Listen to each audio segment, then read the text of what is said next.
देश और दुनिया की तमाम छोटी बड़ी खबरों से अपडेट रहने के लिए हमारा चैनल सब्सक्राइब करें और नोटिफिकेशन के लिए बेल आइकन दबाना न भूलें। दोस्तों सलाम नमस्ते, मैं हूं टीपू टार्जन और आप देख रहे हैं पुपरी न्यूज। वादा तेरा वादा, वादे पे तेरे मारा गया, बंदा मैं सीधा साधा। ये एक पुरानी फिल्म का गाना है जो यहाँ के इस क्षेत्र में रहने वाले लोगों का दर्द बयां करता है। आप मेरे पीछे ये देख सकते हैं, इस वक्त मैं मौजूद हूँ गंगापट्टी घाट पे, जहाँ के लोग दशकों से इस चचरी पुल के सहारे अपनी जिंदगी जीने को बेबस और मजबूर हैं। आइए हम आपको दिखाते हैं। हम अपने कैमरा पर्सन से चाहेंगे कि वो दिखाएं यहाँ से जो लोग आ जा रहे हैं उन्हें।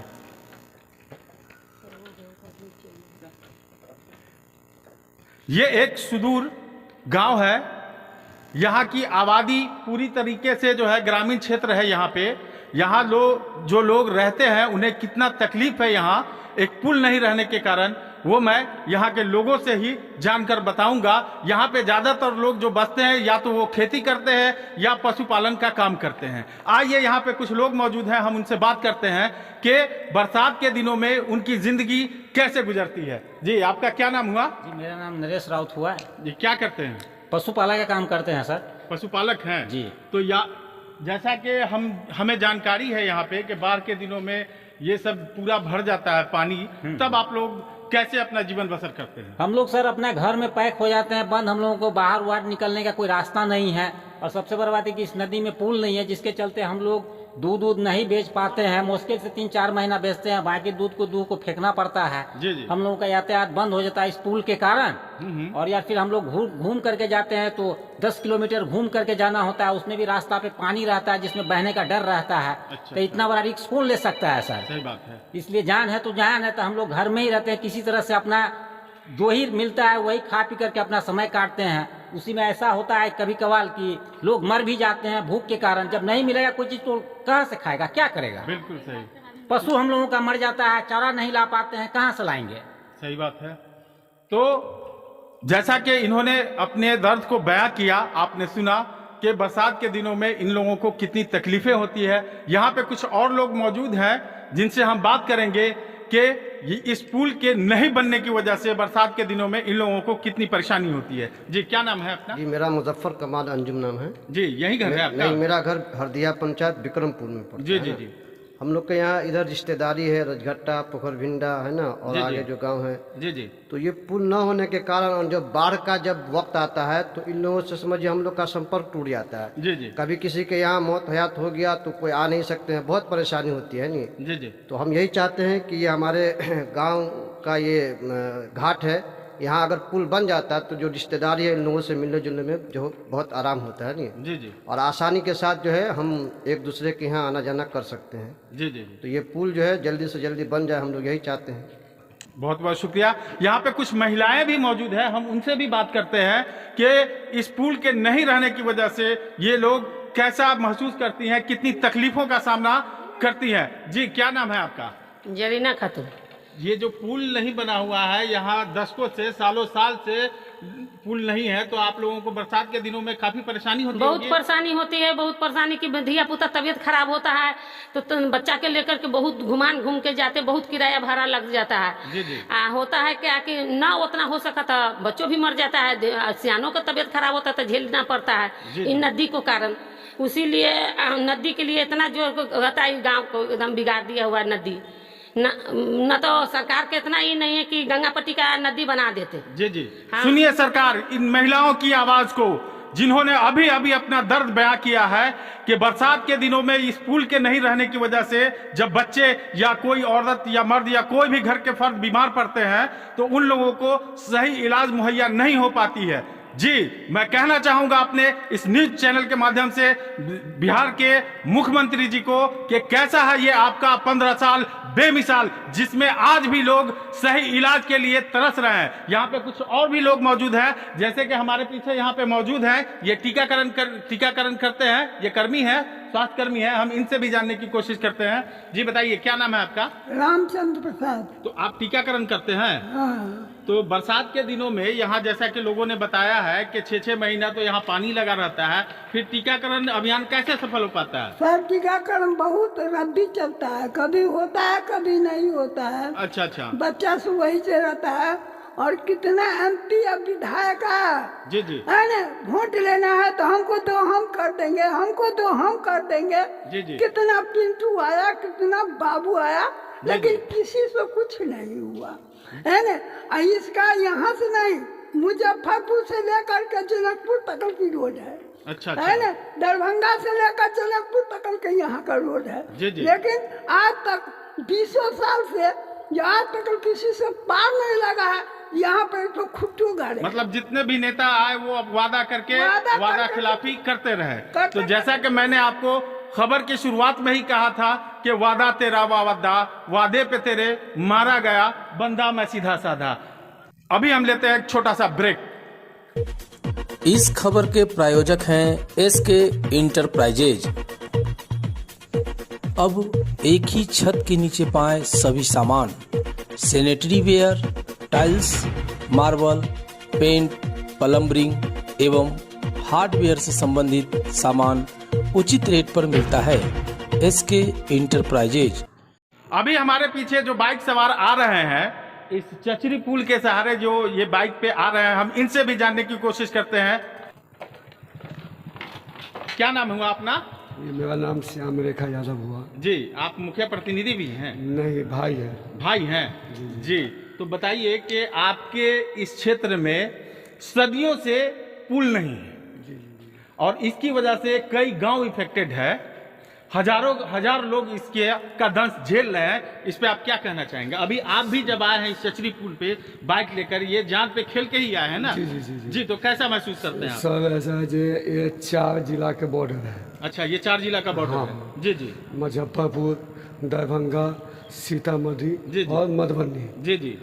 और मतलब इस पे पुल बनने से मतलब 4 जिला में राम राज आ जाएगा। जी। और सदियों से यह व्यापारिक रास्ता था। अच्छा। और PW का रोड भी है। जी। यह दुर्भाग्य है इस गांव वाले को, इस समाज के। जी। जितना लोकल भी हमारे यहाँ बहुत ऐसे प्रतिनिधि हुए, विधायक हुए, सब कुछ हुए। जी। मतलब किसी ने नहीं यहाँ पे कुछ किया। तो अक्सर यहाँ पे जो विधायक कैंडिडेट होते हैं, आते हैं इस गांव में वोट मांगने, तो आते होंगे। उन लोगों ने वादा किया और अब तक नहीं बना। इस पे आप क्या कहना चाहेंगे? सबों ने वादा किया। जी। मैंने ढाक के 3 पात्र वोट लेने के समय में आके आप है वो है जी। ऐसे करके वोट लेके हम लोगों को वो चुपिया बनाने का काम किया। जी। तो जैसा कि इन्होंने बताया कि जितने भी यहाँ पे विधायक MP हुए, यहाँ चुनाव के समय वोट लेने तो आते हैं, हजारों वादे करते हैं, लेकिन अक्सर ये वादे टूट ही जाते हैं, जिसका ये नमूना आज आप देख सकते हैं कि अब भी यहाँ पे पुल का दंश झेल रहे हैं और किस तरीके से जान पे खेल कर ये लोग गाड़ी पे चढ़ के आते हैं। एक बुजुर्ग हैं, हम उनसे जानने की कोशिश करते हैं कि सदियों से, दशकों से ये पुल जो नहीं बना है उसका दर्द इनके दिल में क्या है, हम इनसे जानना चाहते हैं। जी, क्या नाम है आपका? हाँ, हमारा जोगिंदर राउत नाम है। हाँ, क्या हम बोलना चाहते हैं? जी। कि हमारा अगर 20 बरस पीछे से, 25 बरस पीछे से जो विधायक आ रहा है, जो नेता आ रहा है, जो मुखिया आ रहा है, जो मतलब राष्ट्रपति आ रहा है, जो आ रहा है, वोट है, ठीक है, मुख्यमंत्री बाबू है, नीतीश बाबू, ठीक है, वोट दे देंगे, वोट देने से पुल बन जाएगा। अच्छा। तो हम लोग का बोल देते हैं और मतलब जब वोट दे देते हैं तो गरज मिट जाता है, अपना अपना घर चला जाता है। जी। हमारा टोला में इतना कष्ट है कि देखिए कि मतलब अगर बच्चा अगर बीमार पड़ गया तो ताले 9 किलोमीटर हम पुपरी लोग जाते हैं, हम लोग ले करके। ताले में क्या होता है कि मतलब बच्चा खत्म हो जाता है रास्ते में। जी। इस रास्ते से अगर जब बच्चा के अगर जब दवाई खाना यहाँ चट्टी पर जाने के रहता तो लग पास में तो बच्चा नहीं मरता। जी। हमारा टोला बहुत मूर्ख टोला है, छोटा सा टोला है, कोई कुछ नहीं जानता है। इसलिए जो आदमी आता है, किसी के 5000 ठग दिया, धर दिया, जेबी में कुछ दिया, फन्ना बाबू के वोट दे दिए, तो फन्ना बाबू के वोट दिया गया। हमारा टोला ऐसा ही जिंदगी भर रह गया ये टोला। और आई 50 बरस पीछे के बात कहते हैं, हमारा 60-70 बरस उम्र हो गया। महज आई 50 बरस पीछे से ऐसा ही हमारा टोला के ठग के मतलब भाग रहा है। जी। कोई मतलब इस टोला इस नदी में ध्यान नहीं देते हैं। ध्यान नहीं तो दे रहे जैसा हैं। कि आपने सुना कि 50 साल से इन लोगों को जितने भी नेता आते हैं वादा तो करते हैं, लेकिन अपने वादे को कोई भी नेता निभा नहीं पाते हैं। जैसा कि मैं बता दूं आपको कि बरसात का मौसम शुरू होने वाला ही है। अब से लगभग 10 या 15 दिन के बाद बारिश शुरू अगर हो जाती है तो ये नदी पूरा भर जाएगा और ये पुल भी काम के लायक नहीं रह जाएगा। ऐसे में यहाँ पे नाव का परिचालन किया जाता है। आइए, ये इत्तेफाक है कि यहाँ पे जो नाव चलाते हैं वो नाविक भी मौजूद है। हम उनसे जानते हैं कि उनके साथ क्या क्या परेशानी आती है। सबसे पहले हम अपने कैमरा पर्सन से चाहेंगे कि यहाँ पे जो नाव रखी हुई है उसकी हालत कैसी है, कितनी जर्जर है, उसे दिखाएं। आप देख सकते हैं कि इस नाव की हालत कितनी जर्जर है। ऐसे में कैसे लोग इस नदी को पार करेंगे। आइए हम अब बात करते हैं यहाँ के जो नाविक हैं, हम उनसे बात करते हैं कि जी क्या नाम हुआ आपका? जोगी मुखिया योगी मुखिया जी, ये नाव आप ही चलाते हैं? जी। तो ये तो बिल्कुल टूट फूट सा गया है, तो कैसे चलेगा इस बार ये नाव? नया नाव सीओ साहब देगा तब चलेगा। अच्छा, नया नाव मिलेगा तो? जी। तो आपने inform किया है? अभी जाता है हम ब्लॉक तो सीओ साहब बोलता है जो अभी नाव ताव नहीं मिलेगा। अच्छा। नाव मिलेगा मतलब बस्ती के लिए, अच्छा। दरियाव के लिए नहीं मिलेगा। तो दरियाव के लिए हम लोग बोला तो दरियाव के लिए नहीं मिलेगा, इतना जनता भैया कैसे चलेंगे? जी जी। हाँ, तो हमको झाड़ को मतलब वो बेलगा दिया, परमाना तक नहीं लिया। अच्छा, हाँ। अच्छा। उनको बाद हम मतलब 2012 से नौका चला चुके हैं सर। उनको बाद मतलब 3 साल पैसा मिला है, उनको बाद 6 साल में हमको पैसा बाकी है। अच्छा, 6 साल का भी पैसा भी बाकी है। जी। तो ये नाव का मरम्मत वगैरह नहीं कराए थे? मरम्मत किया। अच्छा। 6500 रुपया लगा। अच्छा। 6500 में 4000 दिया, 26 रुपया मतलब उन लोग ने फिर खा गया। तो जैसा कि इन्होंने बताया, आप इनकी बात को समझकर खुद ही अंदाजा लगा सकते हैं कि कैसी व्यवस्था है यहाँ पे। हम यहाँ के मुखिया भी मौजूद हैं, हम उनसे भी बात करेंगे कि इस समस्या के निदान के लिए उन्होंने अब तक क्या किया है। इस वक्त हमारे साथ मौजूद हैं हरजिया पंचायत के मुखिया राजन कुमार जी। हम उनसे भी बात करते हैं कि दशकों से इस पुल का दंश झेल रहे लोगों के लिए उन्होंने क्या क्या अब तक किया है। जी मुखिया जी बताइए। इस पुल के लिए मैं लगभग 10 वर्षों से प्रयासरत हूँ जी जी। कि यहाँ पे आरसीसी पुल का निर्माण हो जाए। इसके लिए मैं पूर्व में नंद किशोर यादव जी और वर्तमान में माननीय पथ निर्माण मंत्री नितिन नवीन जी को भी इस पुल के लिए अवगत करवा चुका हूँ, इसकी स्थिति से अवगत करवा चुका हूँ। जी जी जी। लेकिन अभी तक कुछ दिखाई नहीं पड़ रहा है पुल निर्माण के दिशा में। जी जी। यहाँ के माननीय विधायक को कितनी बार बोला हूँ, उनके द्वारा कहा जाता है कि मैं आगे विधानसभा के पटल पे इस पुल के लिए प्रस्ताव रख दिया हूँ। जी जी। बाद बाकी आगे तो काम करना पुल निगम का काम है। जी जी जी। अब इसमें कितनी सच्चाई है ये तो विधायक जी ही जाने। जी जी। हम लोग तो देख जानेंगे कि जब धरातल पे काम चालू हो जाएगा, उसके बाद जानेंगे कि हाँ भाई अब काम चालू हो गया, हमारे विधायक जी इस पे काम किए हैं। मुखिया जी, जैसा कि मुझे याद है कि बाढ़ के दिनों में जब भीषण बाढ़ आई थी, उस समय आपने काफ़ी इस इलाके के लिए मेहनत किया था और अब भी आप लगे हुए हैं, तो इसका कोई परिणाम मिलता हुआ नजर आ रहा है कि नहीं? अभी तक तो कोई परिणाम मिलता नजर नहीं आ रहा है। जी जी। इसके कारण मुझे बार बार जब भी बाढ़ की विभीषिकाएं आती है, जी जी, लोगों के दुख में खड़ा रहना पड़ता है। और सिंगल एक आदमी कितना दिन खड़ा रह सकता है? सही। आज मैं मुखिया बना हूँ, आज मेरे पास प्रशासनिक पावर है कि मैं किसी फंड से लोगों को सहायता पहुंचा सकता हूं। लेकिन इससे पहले मैं या तो अपने निजी सहयोग से, नहीं तो और लोगों के सहयोग से यहाँ के लोगों का मदद करता रहा हूं। लेकिन ये मदद कितने दिन और क्यों? जी जी।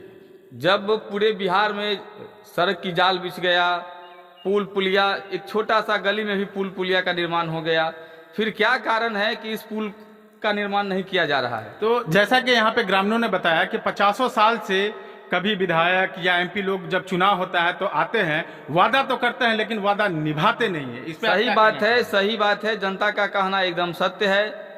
इस पुल के नाम पे बहुत से लोग विधायक बन गए। जी जी। लेकिन इस पुल का दशा जो दशकों पहले था, जो पूर्व में था, वही स्थिति आज भी बदतर बनी हुई है। पहले तो ये भी था कि नदी के दोनों साइड मट्टी भरा हुआ था, लेकिन खनन माफियाओं के द्वारा इस पूरे नदी के चारों साइड इस तरीका से मट्टी खन के छोड़ दिया गया हुआ है कि टोटल पहले तो नदी की चौड़ाई मान के चलिए आप 15 मीटर 17 मीटर 20 मीटर था, लेकिन अब तो टोटल बांध, दोनों बांध के बीच में सिर्फ नदी ही नजर आ रही है। आप देख सकते हैं कि खनन माफियाओं के द्वारा कितना मिट्टी काट लिया गया हुआ है। जी जी जी।